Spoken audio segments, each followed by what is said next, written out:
Selamat sejahtera, saya Liu Yuxian, kaya tempat STEM 2. Selamat sejahtera, nama saya Nguai Kaceng, dari tempat STEM 2. Assalamualaikum dan selamat sejahtera, saya Akil Zuhairi daripada kelas 4 STEM 2. Assalamualaikum dan selamat sejahtera, saya Wafa Umairah dari kelas STEM 2. Saya Nizati Fahana binti Syam dari kelas 4 STEM 2.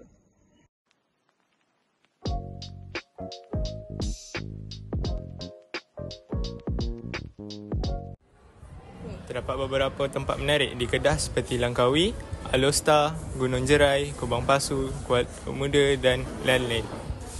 Negeri Kedah mempunyai warisan budaya yang sangat kaya dan salah satu lambang interdirinya ialah pakaian tradisional. Pakaian tradisional untuk lelaki ialah baju sikap dan bagi wanita pula baju kurung Kedah. Bukan itu sahaja, Kedah juga mempunyai kain tenun dan kain songketnya tersendiri. Untuk umat Islam, jangan lepaskan peluang anda untuk mengunjungi masjid-masjid yang menarik di Kedah. Antaranya Masjid Zahir yang terkenal dengan seni bina yang indah dan Masjid Al-Bukhari. Masjid Al-Bukhari merupakan tempat ibadah yang menjadi tumpuan pelancong kerana seni binanya yang menarik dan suasananya yang indah.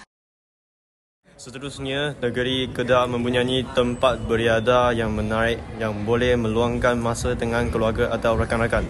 Antaranya Pantai Muni, Pantai Merdeka, Pantai Pulau Songsang, air terjun Puteri Bersiram, air terjun Berangin Sik, air terjun Bukit Berangin dan juga air terjun Bukit Mani.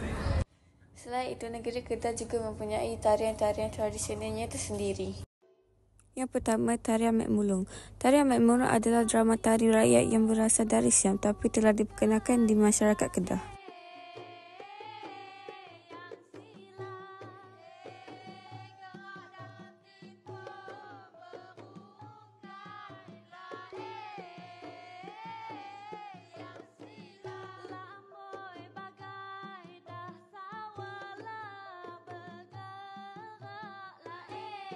Yang kedua, Tarian Ayam Didik. Tarian Ayam Didik jarang ditemui namun ia sebahagian daripada budaya Kedah lama.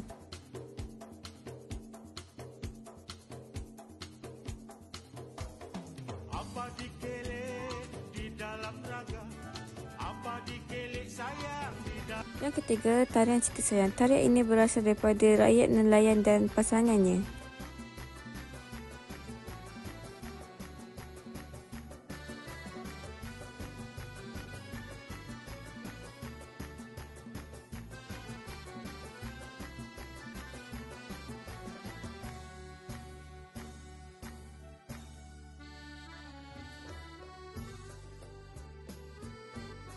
Di samping itu, negeri Kedah juga merupakan negeri yang mempunyai beberapa makanan yang menarik seperti kuih cucur Jawa, laksa Kedah, gulai batang pisang, sup gamai dan kuih kasidah.